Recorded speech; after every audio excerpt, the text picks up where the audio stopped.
Hello, my name is Tiffany Swopes, and I'm getting ready to do my introduction um, assignment where I'm introducing a lesson. So I'm going to go ahead and get that outline pulled up here, and I'll be able to do that for you in just a second. Okay. So class, why do we warm up our voices? I mean, what is the point of all of the exercises we do at the start of rehearsal? Yeah, that's probably right. Is it just to fill up time? Well, some of you may think it is. Is it to get our voices activated? Does it help stretch your range? Okay.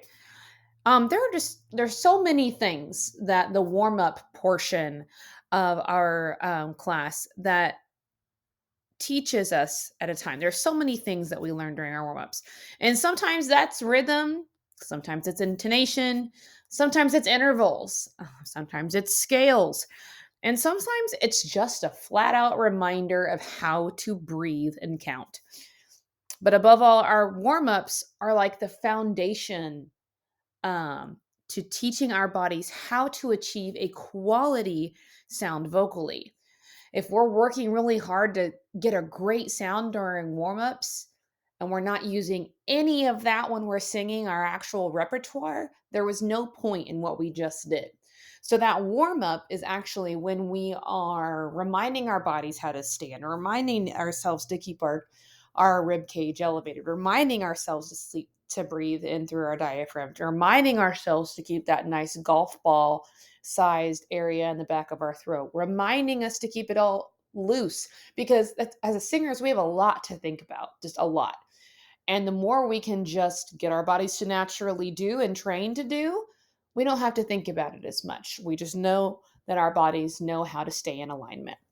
But today we're going to be focusing on exercises that may seem a little silly at first, but are scientifically actually proven to improve the quality of your voice. And those are semi occluded vocal tract exercises, or SOVT for short.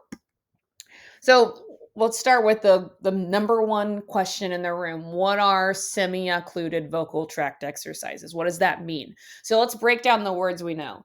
What does semi mean? Yeah, partial or halfway, like so partial, okay? What is vocal? Your voice, okay, right? What is tract? Yeah, probably like the pipe or the vocal area, like the space, okay, that track, okay? But what does occluded mean? Yeah, that one's a little bit more difficult. So we're talking about an obstruction. So let's put all of that together. Semi, partially occluded or obstructed voice or vocal tract or pipe. So a partially obstructed voice pipe. Why? Like that just sounds like it's not going to work. Where we're trying to sing, you're constantly Mrs. Swoops. You're telling me to drop my jaw and open up the back. So now you're trying to get me to cut it off. I'm not, I'm getting mixed signals here.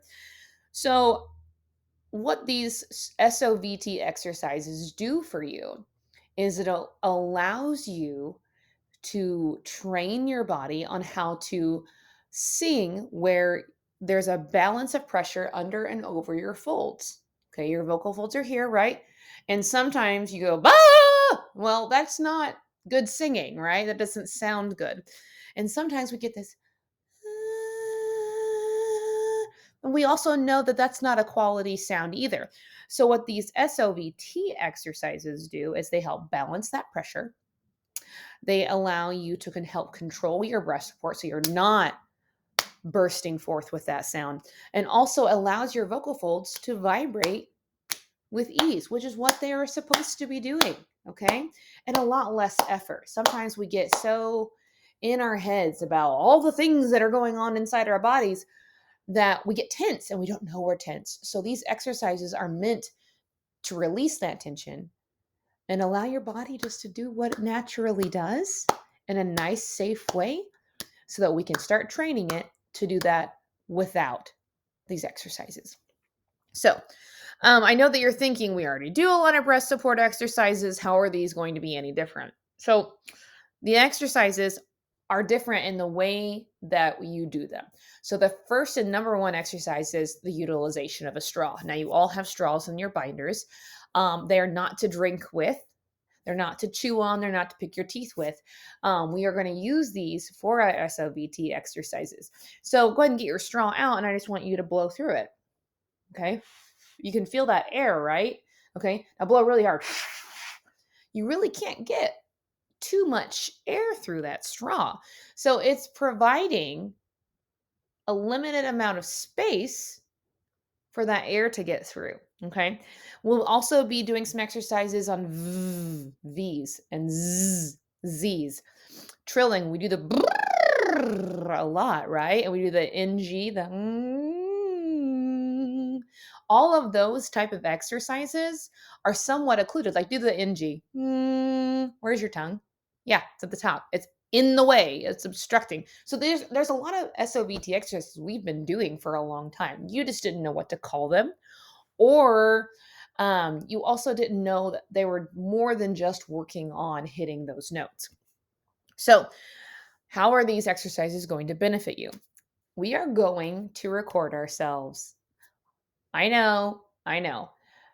Nobody's going to listen to your recordings. And yes, you are doing this on your own. You're going to go find a tiny little space in the room somewhere, and you are going to get your phone out and you are going to sing the happy birthday song. Oh, I know, so embarrassing. Nobody sings that song ever. I want you to sing it. Sing it well, okay? Sing it where you feel like you're doing a good job, right? And then I want you to listen to it. I know you don't like listening to your own voice, but I want you to listen to the vocal quality. Is it breathy? Is it really strong? Is it wrong? Like maybe you've been singing it wrong forever. I just need you to assess it, like really listen to yourself. Then you're going to put your phone away. We're going to come back together. We're going to work on these SOVT exercises together as a class. And then you're going to go record again when we're all done. The same song. And you're going to listen to it again. And I want you to evaluate your voice and see what the difference is. Is it better? Is it worse?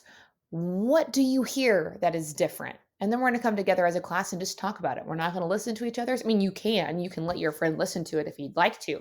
But I want to discuss together how those exercises changed your voice. Are we good? Now that we have an understanding, let's do this. It's time for our first personal recording. Go away, record, listen to it, come back. We're going to do these exercises together.